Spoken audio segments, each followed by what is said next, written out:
ላስረዳችሁ ይህንን ጉዳይ።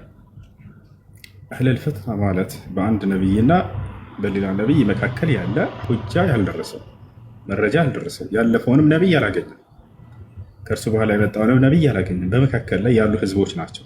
ገብታችኋል አይደል? ስለዚህ መሲሁንም አላገኘም። የነቢ ሰለላሁ ዐለይሂ ወሰለም አባት ነቢዩ ሰለላሁ ዐለይሂ ወሰለም አላገኘም። አቢ ወአቡከ ፊናር የሚለውን ሐዲስ መጀመሪያ ላይ ሳወሳላችሁ ነበር። አሁን ተናግሬዋለሁ ቪዲዮ ላይ የኔም አባት ያንተም አባት የእሳት ነው ብለዋል አይደል? አዎ ብለዋል።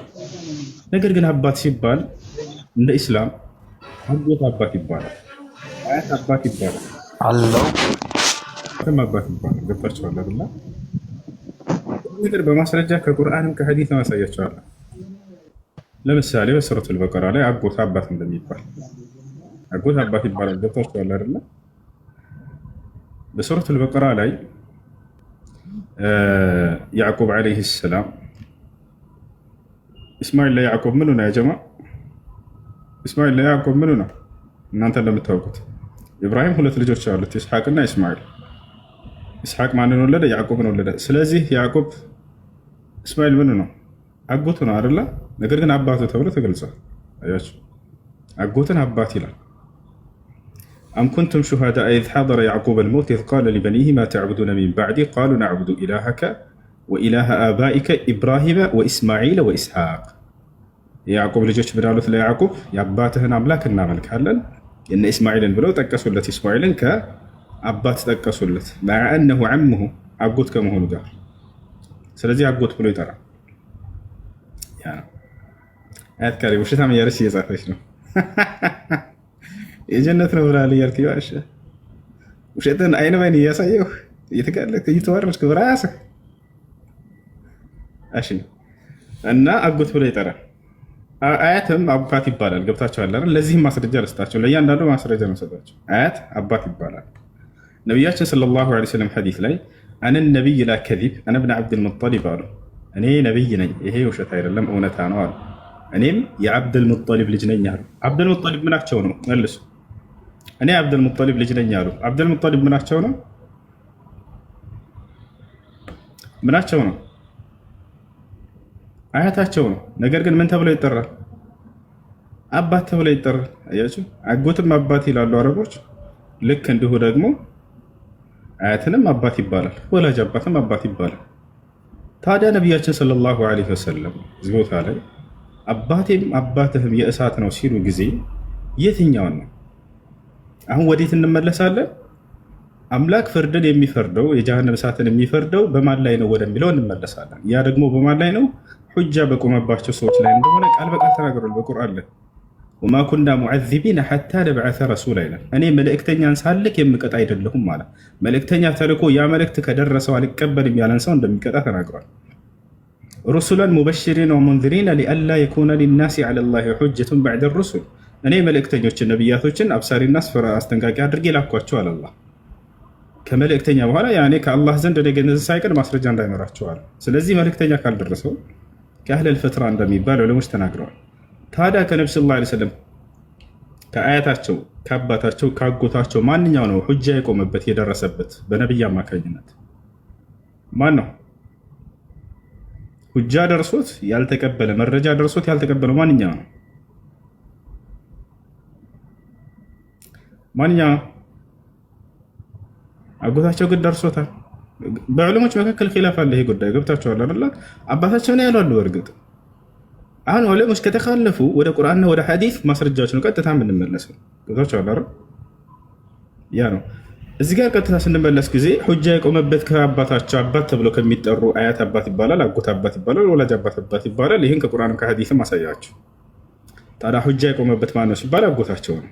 እንደቆመበት ማስረጃ አለ ወይ? አዎ በደንብ አለ። ነቢያችን ሰለላሁ ዐለይሂ ወሰለም አቡ ጣሊብ ነቢይ ከነበሩበት ዘመን ጀምሮ አብሯቸው አጊቷቸዋል፣ ትምህርታቸውን ሰምተዋል፣ ግን አልተቀበለም ነበር። መጨረሻ ህይወቱም ላይ ሁሉ ሄደው ነቢያችን ሰለላሁ ዐለይሂ ወሰለም ያ ዓም ቁል ላ ኢላሃ ኢለላህ ከሊመተን ኡሐጁ ለከ ቢሃ ዒንደላህ አሉት። አጎቴ ሆይ ላ ኢላሃ ኢለላህ በል፣ በዚች ንግግር ነገ የትንሣኤ ቀን ከአምላክ ፊት ከአላህ ፊት አማኝ ነበር ሰልሟል ብዬ እንደምዋገትልህ ብለው ጠየቁት። አሁን አውቀው ነበረ እውነት መንገድ መሆናቸው። ነገር ግን ይሉኝታ ፈራ። ሰው አተርገቡ ዐን ሚለቲ ዐብድል ሙጠሊብ እያሉ ጓደኞቹ ከጎን ደግሞ ይናገሩታል። ከአብዱል ሙጠሊብ ነገር ልትሸሽ። እንዳጠቃላይ እዚህ ቦታ ላይ ሁጃ የቆመበት አካል የትኛው ነው ከተባለ አጎታቸው ነው።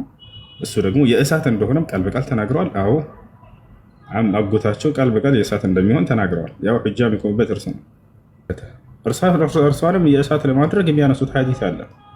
እሱ ምንድነው? ነቢያችን ሰለላሁ ዐለይሂ ወሰለም ከዕለታት አንድ ቀን የሆነ ቦታ እያለፉ እያለ ከሰሃቦቻቸው ጋር አንድ መቃብር አዩ።